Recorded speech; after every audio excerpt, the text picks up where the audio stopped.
말씀 보겠습니다. 하나님 말씀 느헤미야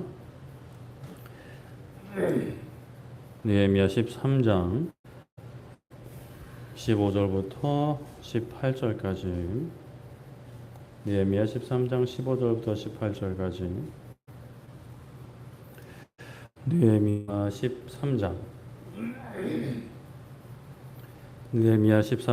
15절부터 18절까지 한 절씩 교독하도록 하겠습니다. 그때 내가 본즉 유다에서 어떤 사람이 안식일에 술투를 밟고 곡식단을 나게 운반하며 포도주와 포도와 무화과와 여러 가지 짐을 지고 안식일에 예루살렘에 들어와서 음식물을 팔기로 유다를 내가 경계하였고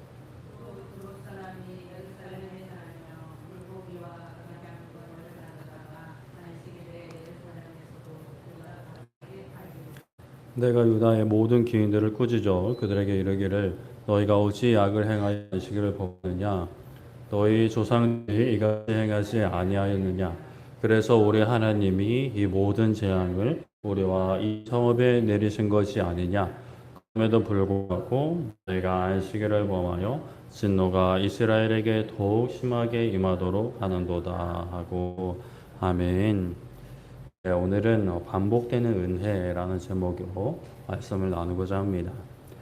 2022년 5월 미국 골프 PGA 챔피언십에서 흥미로운 일이 있었습니다. 저번에 한번 말씀드린 적이 있는 것 같은데 골프 왕제 타이거 우즈가 제 샷을 준비하고 있었어요. 그러니까 그 골프공을 때리는 거죠. 때리는 것을 준비하자 그 주위에 있는 수백 명의 갤러리, 그러니까 관중들이 스마트폰을 들어서 촬영하기 시작했습니다. 그런데 그 많은 사람 중에 유독 중년 남성이 가운데쯤에서 카메라를 들지 않고 맥주 한 캔만 들고 그 타이거 우즈의 샷을 보고 있는 장면이 사진에 찍혔어요. 그 주위 사람 대다수가 스마트폰을 들고 촬영하는 가운데 혼자 유독 스마트폰을 안 들고 있는 그 모습은 굉장히 흥미로웠고 이질적이었죠. 사람들은 사진상의 그 모습을 보고 진정으로 순간을 즐길 줄 아는 낭만 가득한 사람이라고 높여주었습니다. 이슈가 되던 이 상황을 그 맥주 회사, 그 맥주캔 회사는 놓치지 않았고 빠르게 수소문해서 그를 찾았으며 그를 광고 모델로 광고를 제작했죠. 그리고 한정판 굿즈까지 제작했습니다. 돈 냄새는 기가 막히게 맡는 거예요. 그 당사자 미켈로 울트라라는 중년은 평생 그로 인해서 그 맥주를 마실 수 있는 맥주 지원과 광고 모델 계약금을 또 받았다 합니다. 후에 당사자를 인터뷰하면서 왜 그때 스마트폰으로 찍지 않았냐라고 물었더니 그는 그때 당시에는 자기는 스마트폰 조작이 다소 서툴렀고 폰 화면을 통해 보는 것보다 내 눈앞에 있는 전설의 플레이를 있는 대로 눈에 담고 싶었다라고 고백을 했습니다. 그리고 또 이르기를 무엇보다 손에 들고 있는 맥주가 너무 맛있다라고 답을 했어요. 맥주 회사에서 돈을 많이 받았을 테니까 아주 맥주 회사가 좋아할 만한 인터뷰를 한 거죠. 사람들은 언젠가부터 이제 스마트폰으로 사진을 찍고 카메라로 그 동영상을 촬영을 했어요. 물론 스마트폰 이전에도 디지털 카메라가 있었고, 뭐 필름 카메라 그 전에 있었죠. 그래서 현재 이를 사진으로 영상으로 남기고자 했습니다. 그런데 이제 요즘에는 스마트폰으로 너무나 손쉽게 촬영을 할 수 있다 보니 이게 촬영하느라 이제 두 눈은 오히려 이 카메라 작은 화면을 향하고 실제 그 상황은 보지 못하는 그런 일들이 자주 연출이 돼요. 우리가 그런데 경험을 하죠. 아무리 이 좋은 카메라라 하더라도 그 작은 화면으로 보는 것보다는 두 눈으로 담는 것이 그 감동이 더 크다라는 것을 고백을 하게 됩니다. 그런데 문제는 사람의 기억은 점점 흐릿해지는 거예요. 그 엄청난 감동도 조금씩 무뎌지기도 합니다. 그래서 사람들은 그것을 기억에 남기기 위해서 또 기억하기 위해서 사진으로도 남기고 영상으로도 남기는 것 같아요. 그러다 보니까 그 상황 그때에는 이제 작은 전자기기의 화면으로 그것을 보게 되는 거죠. 사람의 기억은 이렇게 연관 부분이 있습니다. 그래서 중요한 것일수록 계속해서 기억하는 것이 필요한데, 그러니까 기억에 어떤 징검다리를 만드는 것 같아요.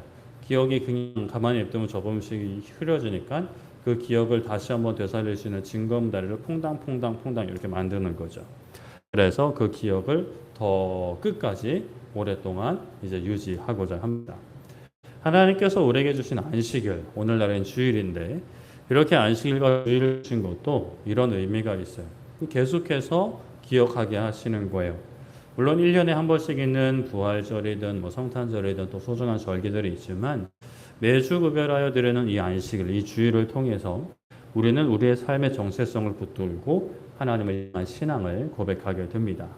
오늘은 이제 121문 두 번째 시간인데요. 121문 질문은 제4계명은 왜 기억하라는 말로 시작합니까? 라는 질문입니다.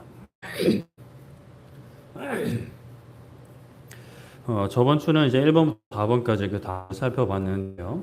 안식일을 기억하는 것은 어떤 의무보다도 큰 혜택인데 그것을 기억함으로써 안식일을 더 잘 지키도록 준비하는 데 도움이 되고요. 그리고 안식일을 지키는 것으로 다른 계명들을 더 잘 지키게 되면서 기독교 신앙의 핵심이라고 할 수 있는 창조와 구원이라는 은혜를 계속 기억하게 된다라는 유익이 있다라는 것을 살펴봤습니다. 오늘은 5번부터 살펴보려고 하는데요. 우리 5번 한번 읽어보겠습니다. 시작. 또 다른 한편으로는 우리가 안식일을 너무 쉽게 잊어버리기 때문입니다. 네. 안식일, 주일을 이제 그 의미에 대해서 너무나 쉽게 잊어버릴 수 있어요. 매주 반복되는 것이 사실 너무나 큰 의미인데 이게 또 매주 반복되다 보니까 이것을 너무 당연하게 여겨서 그 가치와 의미를 점점 잃어갈 수가 있죠. 느헤미야 13장 15절에 그때 내가 본즉 유다에서 어떤 사람이 안식일에 술들을 밟고 곡식단을 나게시로 운반하며 포도주, 포도와 무화과와 여러 가지 짐을 지고 안식일에 예루살렘에 와서 음식물을 팔기로 그날 내가 경계하였고 라고 말씀을 합니다. 저번에도 살펴본 말씀이긴 한데요. 느헤미야는 바벨론 포로였지만 바사왕의 술 관원장으로 나름대로 성공한 인물이었습니다. 그러나 그는 보장된 바벨론에서의 삶을 내려놓고 고생된 예루살렘으로 돌아왔어요. 그 과정이 진짜 하나님의 은혜였습니다. 자신이 오고 싶다고 마음대로 올 수 있는 것도 아니었죠. 하나님께서 왕의 마음을 움직여 주셔서 예루살렘의 총독으로 예루살렘에 돌아오게 됩니다. 그렇게 예루살렘으로 돌아온 느헤미야는 성벽 재건에 힘씁니다. 여러 어려움이 있었지만 성벽 재건에 그래도 성공을 했어요. 그러나 성벽을 재건한 것으로 끝나지 않았습니다. 그 성벽 안에 살고 있는 백성들의 삶을 세워야 했어요. 성벽을 아무리 두껍고 높이 쌓는다 하더라도 그 안에 살아가는 사람들이 하나님의 사람으로서의 삶을 세우지 않으면 그 성벽은 뭐 또 언제든지 무너질 것이 너무나 뻔하기 때문이죠. 그 성벽 안에서 하나님의 백성으로 살아갈 삶의 모습들을 세워야 했습니다. 그 중에 하나가 바로 안식일을 거룩히 구별하여 지키는 삶을 세우는 것이었어요. 안식일을 구별하기에 앞서 이 본문이 이제 담겨 있는 느헤미야의 개혁편을 보면은 암몬과 모압 사람은 영원히 하나님의 총회에 들어오지 못할 것이라는 말씀을 율법을 읽고 선포하면서 그것을 실천을 합니다. 그 당시에 심지어 암몬 사람 도비아라는 그 사실 이 성벽 재건을 방해했던 사람인데 이스라엘 사회에 연줄이 많았던 암몬 사람이에요. 이 사람을 위한 방이 성전 뜰 안에 있었어요. 그러니까 성전 안에, 그러니까 성전 구역 안에 있었던 거죠. 그래서 느헤미야는 이 말도 안 되는 일을 바로잡기 위해서 그 방에 있던 도비아의 짐까지 다 내어 던지게 하고 그 방을 정결하게 하면서 하나님의 전의 그릇과 소재물과 유향을 이제 들여놓는 개혁을 단행합니다. 그리고 레위 사람들이 자신의 받을 목을 받지 못해서, 그러니까 그 사례를 받지 못해서 그냥 그 돈을 벌기 위해서 뿔뿔이 흩어지는 것을 알게 되고 이스라엘 유다 민족들의 리더들을 불러다가 홍군형을 내고 그들에게 마땅히 돌려야 할 것을 돌릴 수 있게 하죠. 그리고 이제 읽었던 말씀 15절에 느헤미야가 무엇을 보는데 어떤 사람이 안식일에 술투를 밟고 곡식단 나게시로 운반하며 포도주, 무화과와 여러 가지 짐을 지고 안식일에 예루살렘에 들어와서 음식물을 파는 것을 보게 됩니다. 열심히 사는 모습이에요. 그런데 문제는 그게 안식일이라는 게 문제예요. 이것은 안식일을 기억하여 거룩히 지키라는 모습과 거리가 있습니다. 그저 다른 날처럼 똑같이 사는 거예요. 그래서 경계합니다. 경고하는 거죠. 안식일에 하지 말아라. 다른 날은 열심히 하지만 안식일은 하면 안 된다라고 경고를 해요. 그리고 이제 이어서 두로 사람, 이방 사람이 예루살렘에 살면서 다양한 물건을 팔고 있었는데 안식일에도 그것을 팔자 느헤미야는 그 사람을 꾸짖기 전에 유다의 모든 귀인들을 꾸짖었다라고 합니다. 이방인이야 안식일에 대해서 뭐 모르니까 물론 들었을 수 있지만 그래도 책임은 이방인에게 있는 게 아니라 유다 사람들 또 유다 사람들 중에 리더에게 그 책임을 물어요. 당연히 그들이 그것을 잘라냈어야 했습니다. 막았어야 됐어요. 그럼 그들은 아무 행동도 하지 않은 거죠. 방치한 겁니다. 그래서 리더들에게 너희가 안식을 범했다라고 느헤미야가 혼을 내요. 조상들이 우리의 조상들이 이같이 행해서 하나님께서 진노하셨는데 너희가 또 이렇게 어리석은 일을 반복하고 있다라고 혼을 내죠. 이스라엘 즉 남유다 포로 귀한 공동체는 포로의 그 어려움보다 어쩌면 더 어려운 예루살렘 복귀 후의 삶을 살아가고 있었어요. 그러면 과거의 그 어려움 또 현재의 어려움을 기억하면서 하나님 앞에 철저히 엎드려야만 했습니다. 그런데 벌써 군데군데 큰 구멍들이 이제 보이는 거예요. 안식일을 거룩히 구별하여 지키는 것도 그 중에 하나였죠. 그런데 이제 우리가 좀 곰곰이 생각해 보면 그들이 특별히 어리석어서, 특별히 멍청해서, 특별히 악해서 그랬느냐라고 보기에는 어려울 것 같습니다. 우리도 하나님의 은혜가 없으면 금방 정신 차리지 못하고 이렇게 해롱거릴 수 있는 거예요. 그렇게 하나님의 은혜를 계속해서 기억해야 합니다. 말씀과 기도 생활 그리고 하나님께서 허락하신 이 복된 주의를 지키는 삶의 모습들 또 기타 등등의 다양한 삶의 모습들을 지키면서 하나님께서 우리의 삶의 주인이심을 상조주시고 구원주이심을 기억해야 하는 거죠. 에스겔 20장 26절에 그 제사장들은 내 율법을 범하였으며 나의 성물을 더럽혔으며 거룩함과 속된 것을 구별하지 아니하였으며 부정함과 정한 것을 사람이 구별하게 하지 아니하였으며 그의 눈을 가려 나의 안식일을 보지 아니하였으므로 내가 그들 가운데서 더럽힘을 받았느니라 라고 말씀을 합니다. 에스겔도 이제 에스겔을 통해 하나님께서 남유다의 멸망과 회복을 말씀하신 부분인데요. 느헤미야보다는 시대가 당연히 앞서죠. 이건 남유다 망한 시기니까요. 그런데 이제 하나님 앞에 범죄하는 것은 뭐 오히려 더 심했던 시기죠. 그러니까 그게 달했던 시기입니다. 제사장들이 율법을 범했답니다. 율법을 가르치는 일을 하는 사람들이 제사장이었어요. 당연히 율법을 잘 알아야 했던 그들인데 그들이 율법을 범했던 거죠. 이게 사실 하나님의 백성으로서 율법을 특히나 제사장들은 율법을 모른다라고 하면 그 모르는 대로 문제가 되고 또 이제 알았다 그러면 알고 이렇게 지키지 않은 거가 그건 더 문제가 되는 거예요. 참 심각한 상황이죠. 그렇게 제사장들이 하나님 구별된 성물을 더럽혔고 거룩한 것과 속된 것을 구별하지 않았으며 부정한 것과 정한 것을 구별하게 하지 않았다 합니다. 그리고 눈을 가 안식일을 보지 않았다라고 말씀을 해요.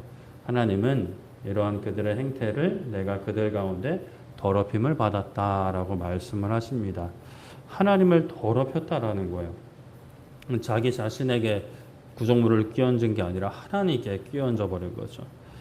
구별되어서 하나님을 섬겨야 하는 그 사람들이 하나님을 더럽히는 엄청난 일을 행한 거죠. 안식을 지키는 것도 다른 사람들도 잊어버린 겁니다. 기억했어야 되는데 매주 기억하게끔 하나님께서 너무나 친절하게 이런 율법을 주셨는데 제사장들이 그 율법을 저버린 겁니다. 참 앞서도 언급을 했지만 우리도 교만해서는 안 됩니다. 우리가 이들보다 더 낫다라는 생각해서는 안 돼요. 물론 우리가 이제 성령 하나님과 동행하기 때문에 성령 하나님께서 우리 안에 계시기 때문에 그런 측면에서는 당연히 구약의 제사장들보다 훨씬 유리합니다. 내가 잘나서 그런 게 아니라 더 큰 혜택을 누리고 있기 때문에 너무 막 두려워 덜덜 떨 필요는 없지만 우리가 항상 깨어서 기도하면서 하나님을 붙들어야 되죠. 우리 6번 한번 읽어보겠습니다. 시작. 즉 안식일에 대한 우리의 본성의 빛을 부족한 반면에 이게 뭔 소리냐? 안식일에 대한 우리의 본성의 빛이 부족하다 합니다. 본성의 빛이 무엇일까요? 그러니까 본성적으로 아는 것이죠. 그냥 보통 가만히 있어도 알아차리는 것 또는 아주 이제 약간의 도움만 주면 알게 되는 그런 것들입니다.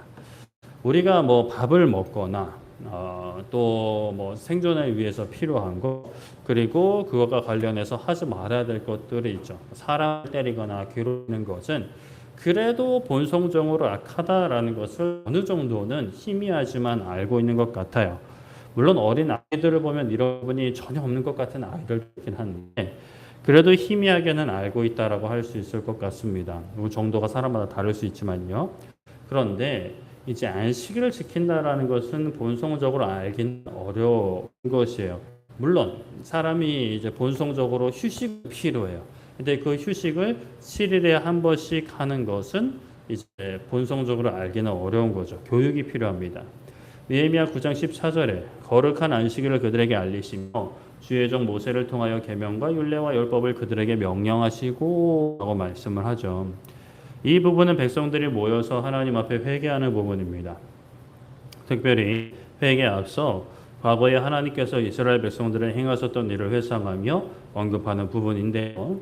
과거에 하나님께서 이스라엘 백성들, 자신들의 조상들을 놀라운 능력으로 애굽에서 건지시고 언약을 맺으시며 율법을 주셨음을 고백합니다. 그때에 거룩한 안식일을 그들에게 알려주셨고 주님의 종 모세를 통해 계명과 율례와 율법을 그들에게 명령하셨다라고 말씀을 해요. 하나님께서 알려주셨다라는 것이죠.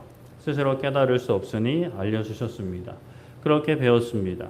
우리도 가르치고 배우는 것이 필요합니다. 그냥 본성대로 살았다가는 죄악에 휩싸인 삶을 살게 돼요. 하나님께서 허락하신 아름다운 것들을 제대로 깨달을 수도 없고 지킬 수도 없죠. 그렇기에 가르치고 배워야 합니다. 그것도 일회성으로 끝나는 게 아니라 계속해서 가르치고 배워야 해요. 이게 뭐 새로운 것을 배우는 게 아니라 배웠던 것을 또 가르치고 배우며 기억해야 되는 거죠. 그것을 계속해서 행해야 합니다. 그리고 가르치고 배운 것을 실제 삶에서 순종하고 훈련해야 되는데 이렇게 순종하고 훈련할 수 있는 것 중에 정말 좋은 것이 하나가 주의를 지키는 것인 거죠. 반복되게 지키고 때로는 이제 어려움이 있어요. 주의를 지킴에 있어서 개인적인 어떤 믿음의 흔들림이 또는 상황의 어려움들, 주위의 환경의 어려움들이 있을 수 있는데 이런 상황에서 포기치 않고 순종함으로써 하나님께서 명령하신 것들을 이제 아름답게 세워 나가는 거죠. 누리게 되는 겁니다. 우리 7번 한번 읽어보겠습니다. 시작. 안식일은 다른 날에 할 수 있는 것들에 대한 우리의 본래적 자유를 제한하기 때문입니다. 네. 이 안식일은 참 특별해요. 다른 날에 할 수 있는 것들을 하지 않습니다. 출애굽 34장 20절에 너는 엿새 동안 일하고 일곱째 날에는 쉴지 밭갈 때나 거둘 때에도 쉴지며 라고 말씀을 합니다. 안식일에 대한 명령 중 한 구절인데요. 엿새 동안 일하고 안식일에는 쉬라 하십니다. 바쁘는 시기에도 거두는 시기도 마찬가지예요. 그 바쁜 시기 마찬가지인 거죠. 일하는 것이 죄는 결코 아닙니다. 그런데 안식일에 행하면 그게 죄가 되는 그런 개념이죠. 이스라엘 백성들이 광야에서 그 만나를 거두는 것도 마찬가지였죠. 평일에 매일 하루 먹을 지식을 거두어야 했고요. 안식일에는 거두지 말게 하셨습니다.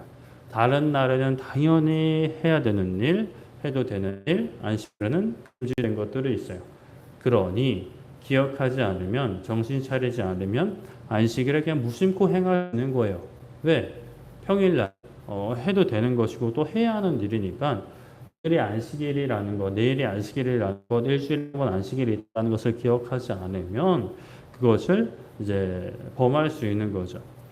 그렇게 기억해야 했습니다. 기억해서 마땅히 할 수 있는 것들도 하지 않고 그 마땅히 허락된 것들도 내가 하고 싶다고 내가 할 수 있어서 하는 게 아니라 하나님께서 허락하셔서 하는 것임을 기억하게 하시는 거죠.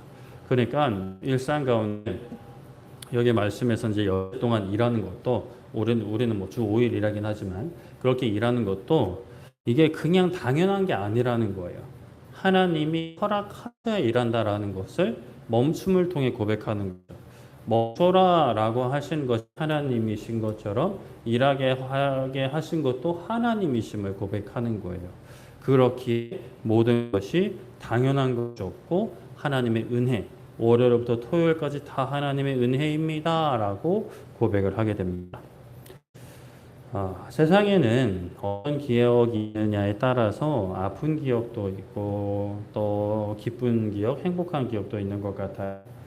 하나님께서 우리에게 안식일을 기억하라고 하신 것, 오늘날에는 주일을 기억하는 것인데 주일을 기억하라고 하신 것은 어떠한 기억일까라는 생각을 해보게 됩니다.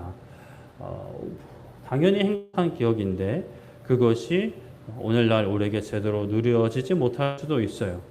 어떤 이유에서든지 우리가 그 행복을 놓치고 있다면, 잃어버렸다면 기억해야 합니다. 바르게 기억해야 돼요. 또 하나님께서 머리로만 기억하게 하지 않으시고 삶으로 기억하게 하셨습니다. 순종하게 하심으로, 이 정말 규칙적으로 순종하게 하심으로 기억하게 하셨죠. 너무나 우리에게 큰 복입니다. 반복되다 보니 그 중요성을 놓칠 수 있는 부분도 분명히 있긴 하지만 그럴수록 우리가 더 깨어서 기도하면서 가르치고 배우고 힘써 지키며 하나님께서 허락하신 이 귀한 복을 끝까지 지켜나갈 수 있는 우리 모두 되기를 소망하고 축복합니다. 말씀을 정리하겠습니다. 오늘 121문 두 번째 시간이었고요. 질문은 제4계명은 기억하라는 말로 시작합니까? 라는 질문이었습니다. 그래서 5번부터 7번까지 또 다른 한편으로는 우리가 안식일을 너무 쉽게 잊어버리기 때문이고 즉 안식일에 대한 우리의 본성의 빛이 부족한 반면에 안식일을 다른 날에 할 수 있는 것들에 대한 우리의 본래적 자유를 제한하기 때문에 다른 날은 다 해도 되지만 하지 말아야 되는 그런 특별한 날이기 때문에 기억하게 하셨습니다. 우리의 연약함을 아시고 기억하게 하셨습니다. 기억해서 누리게 하시는 거죠. 이 기쁨을 정말 우리가 주님 다시 오실 그날까지 안전하게 풍성하게 누릴 수 있는 우리 모두 되기를 소망하고 축복합니다. 우리 함께 기도했으면 좋겠는데요. 이 기도할 때 하나님, 우리의 연약함을 아시고 기억하게 하신 하나님, 가르치고 배우게 하시고 훈련하게 하신 하나님 감사합니다. 하나님 이것을 우리가 기쁨으로 감당케 하여 주시옵소서. 우리가 무거운 짐을 느껴지는 것이 아니라 기쁨으로 즐겁게 주님과 동행하는 시간 되게 하여 주시옵소서라고 우리 함께 기도하도록 하겠습니다. 기도하겠습니다. 살아계신 하나님 감사합니다. 이 시간 아버지 하나님 우리가 말씀을 붙들고 기도합니다. 아버지 하나님께서 우리에게 허락하신 주일을 기억하여 거룩히 지키기 원합니다. 하나님 우리의 기억은 연약하여서 너무나 중요한 것도 아버지 잊어버리는 우리들입니다. 그리고 평소에 살던 삶에 정신이 없어서 하나님을 놓치기 싫은 인생들을 고백합니다. 그런 우리에게 주의를 허락하여 주시고 기억하여 거룩히 지키게 하신 하나님, 아버지 하나님 우리가 이 주의를 기억하여 거룩히 지키는 것을 아버지 하나님께서 허락하신 그 참 의미 그대로 아버지 풍성히 누리게 하여 주시옵소서. 우리 힘들게 하고 우리를 괴롭히시려고 그렇게 하신 것이 아니라 우리에게 참 인생의 의미와 하나님을 섬기는 것을 알려주시려고 훈련시키시려고 우리에게 허락하신 이 복된 주일 아버지 우리가 이 복을 끝까지 누리게 하여 주시옵소서. 아버지 아름답게 누리게 하여 주시옵소서. 살아계신 하나님께서 우리에게 허락하신 이 기쁨을 함께 누리게 하여 주시옵소서. 하나님 아버지 우리에게 허락하신 주일을 거룩히 지키게 하여 주시옵소서. 하나님 감사합니다. 하나님 우리 한 가지 더 기도했으면 좋겠는데요. 하나님 우리가 이 기쁨을 전하기 원합니다. 주일을 허락하신 이 기쁨을 전하게 하여 주시옵소서. 우리 가까운 가족들에게 아버지 참 기쁨이 흘러가게 하여 주시고 또 직장 가운데 일터 가운데 우리가 만나는 많은 사람들이 흘러가기 원합니다. 그리고 그러한 일환으로 또 여름 성경 가게 되는데 하나님 은혜 베풀어 주시고 기쁨을 전하는 시간 되게 하시며 또 이제 부족한 종이 자리를 비우게 됩니다. 주일 한 번을 비우게 되는데 그리고 일주일 비우게 되는데 그 모든 시간 가운데 정말 하나님께서 부어주시는 은혜가 가득하게 하여 주시옵소서. 예배 인도자들과 또 설교자를 하나님 허락하여 주시사 아버지 하나님 풍성한 은혜 하나님께서 부어주신 은혜가 충만한 또 그 선교기 주일 될 수 있도록 하나님 은혜 허락하여 달라고 이 시간 우리 한 번 더 기도하도록 하겠습니다. 기도하겠습니다. 살아계신 하나님 아버지 감사합니다. 아버지 하나님 이 시간 우리가 한 번 더 기도합니다. 우리에게 허락하신 이 복된 주일을 우리만 누리는 것이 아니라 주님을 알지 못하는 사람들에게 이 참 기쁨을 참 감사를 흘려보내게 하여 주시옵소서. 특히나 주일을 지키지 않고 우리와 함께 살아가는 우리의 가족들이 있습니다. 아버지 가족들에게 주일을 지키는 기쁨을 전하게 하여 주시옵소서. 주일을 지키는 것이 부담이 되고 가족 간에 불화가 되는 것이 아니라 기쁨이 되고 감사가 되는 놀라운 은혜를 허락하여 주시옵소서. 아버지 은혜 베풀어 주시기 원합니다. 하나님 긍휼히 여겨 주시옵고 살아계신 하나님 그 기쁨을 전하게 하여 주시옵소서. 우리의 모든 일터와 만나는 모든 사람들이 전하게 하시며 이 대한민국을 넘어 북한 땅에 저 아버지 몽골 땅에 나아갑니다. 하나님 단기 선교 준비하고 있습니다. 준비하는 모든 선교를 함께하여 주시고 온 교회 기쁨으로 함께하여 주시옵소서. 특별히 부족 중에 자리를 비우게 되는데 아버지 모든 예배 특히 주일을 지킴에 있어서 아버지 어려움을 직면하는 것이 아니라 하나님께서 예비하신 풍성한 은혜를 누리게 하여 주시옵소서. 예배 인도자들을 세워주시옵고 말씀 전하는 설교자를 세워주시사 아버지 하나님께서 예비하신 은혜를 이곳에서도 아버지 충분히 누릴 수 있도록 아버지 은혜 허락하여 주시옵소서. 하나님 감사합니다. 하나님 인도하여 주시고 아버지 이끌어 주시고 아버지 하나님 만나게 하여 주시옵소서. 하나님 살아계신 하나님 감사합니다. 귀한 시간 귀한 자를 허락하사 수요일 저녁 우리가 또 삶에 멈추고 하나님 찾아시니 감사드립니다. 하나님 우리에게 복된 주일을 허락하신 하나님을 찬양합니다. 기억하며 지키사 우리의 연약한 기억 가운데 하나님의 은혜와 하나님의 온실성을 놓치지 않게 하시고 또 주일을 잘 지키게 하시니 감사드립니다. 하나님 이것이 율법적으로 아버지 왜곡되지 않게 해주시고 기쁨으로 열심으로 아버지 사명감으로 잘 지켜나가는 복된 인생을 되게 하여 주시옵소서. 주일을 잘 지키는 기쁨이 그 감사가 그 행복이 우리의 삶에 가득하게 하여 주시고 이 기쁨이 우리의 가족들과 또 직장 동료들 일터에 만나는 모든 사람들 이웃들과 친척들 또 이 땅의 많은 사람들과 북녘 땅을 넘어 몽골을 넘어 온 세계 열방에 흘러가게 하여 주시옵소서. 아버지 하나님 선교 기간 중에 부족한 종의 자리를 비웁니다. 아버지 하나님 선히 인도하여 주셔서 예배 인도자들을 세워주시옵고 또 말씀 전하는 일꾼을 하나님 보내주시사 아버지 하나님 진실로 하나님의 그 놀라운 은혜를 대언하는 흘려보내는 또 충만히 누리는 복된 주일 될 수 있도록 하나님 모든 발걸음 인도하여 주시옵소서. 돌아가는 발걸음 지켜주시고 내일 삶도 이번 한 주의 삶도 아버지 하나님 의지하며 복된 주일을 준비하는 복된 주님과의 동행의 발걸음 되게 하여 주시옵소서. 감사드리며 주님의 이름으로 기도드립니다. 아멘.